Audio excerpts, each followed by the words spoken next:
Hi there, it's me with Engadget, and what we're looking at here today are the Google editions of the HTC One on the left and the Galaxy S4 on the right. Yes, these are the long-awaited plain Android, stock Android versions of these well-known pieces of hardware, current flagships from HTC and Samsung.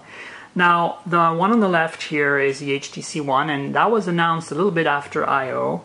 And the Galaxy S4 was announced at I/O, which surprised a lot of people. And they're available today on the Play Store. The HTC One is $600 with 32 gigs of built-in storage. Of course, no expansion. Snapdragon 600 LT for T-Mobile and AT&T in the US. And the Galaxy S4 is available for $650 on the Play Store, but it has only 16 gigs of built-in storage. However, you get expansion via microSD. And again, this is the Snapdragon 600 version of the Galaxy S4 with LT for T-Mobile and AT&T. Now, there are other little differences, things you should be aware of. While these are completely unlocked and completely carrier-free of any crap, they are not supporting all the bands for the US in terms of HSPA+. So for example, if you're a T-Mobile customer, you'd probably want AWS HSPA+. Presumably you don't have LTE yet, like a lot of markets. So these two devices don't support AWS HSPA+. So that means you need to rely on refarmed 1900 MHz spectrum. As long as you're aware of that, you should be good to go. Of course, it'll work in Europe and Asia on HSPA+. It'll work. These will work with 2G as well. And that's pretty much it in terms of hardware. The hardware is familiar. You've seen it before. You know, this is unbranded, obviously. As you can see, there's not even a Galaxy S4 mentioned. It's just the Samsung HTC. You get the Beats Audio brand still on the HTC One, and there's actually a reason for that. Let me actually show you this right now. First of all, what are the differences? Well, one of the big deals here is that you don't have the same button layout that you do on a stock Android. Stock Android has the buttons on screen. So these have been remapped and rearranged to kind of work for each respective phone. So for example, if I go into settings here, and you can see that if I go into the About page, for example, you can actually clearly see the version is 4.22 as expected. Now, the back button is clearly here on the HTC One. You can hit back, and back button is down here on the Galaxy S4. This is standard stuff. Nothing's changed here. So if you tap it, obviously it goes back. Now, going home is as easy as hitting the home button on both of these. Now, you know, of course, there's only 2 buttons on the HTC One versus 3 on the Galaxy S4. So how is the menu handled, for example? Well, as you can see here, the menu is handled on the HTC One with this extra button at the top, like an Nexus 4 would have. Whereas on the Galaxy S4, you just hit the menu button down here, which is a dedicated button. So you're going to ask, obviously, the next question, which is, how do you get to Google Now? Well, you just hold the home button on both of them, and you get to Google Now. Now, I haven't set up the accounts on this, so you don't really have any customizations for Google Now. And then I wanted to show you really quickly the task list, the app list. So how do you get recent apps? Simple. Double tap the home button on the Galaxy S4 and double tap the home button on the HTC One. And there you have it. You can see that I can clearly dismiss all of these really fast. So now, in terms of performance, I mean, these feel much snappier and faster. You probably won't see any noticeable difference in the video, but you know, you're getting a simpler, cleaner, faster experience with Android, with stock Android on these devices, and it's really coming through in a nice way. I mean, right now it's kind of hard to recommend a Nexus 4 that doesn't have LTE when you see the gorgeous pieces of hardware that are right in front of our eyes here. The big question, of course, remains whether Google will update these phones at the same time as they update the Nexus 4 and Nexus 7, etc. So, obviously LTE, as you can see, I've got both on AT&T SIMs here. One of the things I want to show you that's a little different with both of these is that there are some slight differences in the settings. And if you go into sound, for example, there's an extra setting on the HTC One for Beats Audio. You can turn that on or off Obviously, the HTC One has Beats audio and hardware, so this is something you can address. As you can see, Google has customized these menus a little bit.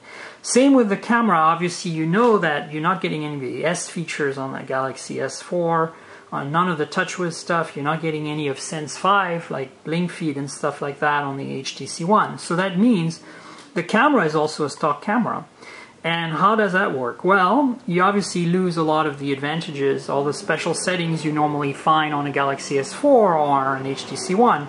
You lose the Zoe functionality on the HTC One, but you know, not all is lost. So let me show you real quick. If I tap here on the menu, you'll notice right away this is different than a Nexus 4. I got a Nexus 4 here, and you can see that it's got this circle thing for the menu, not this this arc. So that's one difference. Presumably this is a newer version of the camera interface that we might see maybe in 4.3, not quite sure. If you go in the settings here, so you've got HDR for both, you got brightness, you got flash, and you can switch to front-facing camera. If I go here, you can see the geolocation, timer, image size, white balance, and the scene modes, which are right here, so you have an idea what's going on. Now I want to point something out real quick here. This is kind of important. Image size. Obviously, the HTC One is a 4 megapixel sensor. It's large pixels. It's got optical image stabilization, which by the way works, and it only works when the shutter actually fires, so it's not working in live preview like on an HTC One with Sense 5. But you can see there's different choices for resolutions based on what the modules can support, which, you know, makes sense. Now, if you go back to the camera interface here quickly, I want to show you some differences in the front-facing camera. The front-facing camera on the HTC One, as you see, is much wider angle, and it supports HDR. So you have an HDR mode, which you don't have on the Galaxy S4. So again, some customizations here based on what the hardware can handle. This is not surprising really, but so far we've only had these for a very brief time, and you know, I can tell you that the quality of the images coming out of these pretty much matches what we've seen on the skinned version. So that's reassuring. You obviously are losing some functionality in some cases, but really to get this cleaner, you know, simpler and faster experience that is Android stock on devices that are completely factory unlocked and completely uncontaminated by carriers is really, really amazing. So, you know, that's basically it in a nutshell. Let me just bring up the other versions so you can have a quick look. Here is the HTC One for AT&T. So it's obviously running Sense 5. And you can see some of the differences right here. You know, the tray scrolls up and down instead of sideways. And then if you go home here, you know, basically you see blink feed is the first thing you see on Sense 5. Now, you know, there's a whole bunch of apps pre-installed on this phone that I actually disabled that are kind of nasty. If you flip them over, however, not much of a difference other than the carrier logo here, the AT&T logo down there. So then let's have a look at the Samsung as well while we're at it. So here's the Samsung Galaxy S4 with stock Android, and here's the Samsung Galaxy S4 with for AT&T with TouchWiz. So there you go. Apparently I'm in Google now. So here you go. Very cartoony looking TouchWiz as expected. And you know, you can kind of see from the scrolling, not quite as smooth, but anyway, that's the difference. I mean, there's, you know, tons of other stuff, pre-installed apps again, and custom carrier logos, etc., etc. Now, if you you know, turn these over, what you get is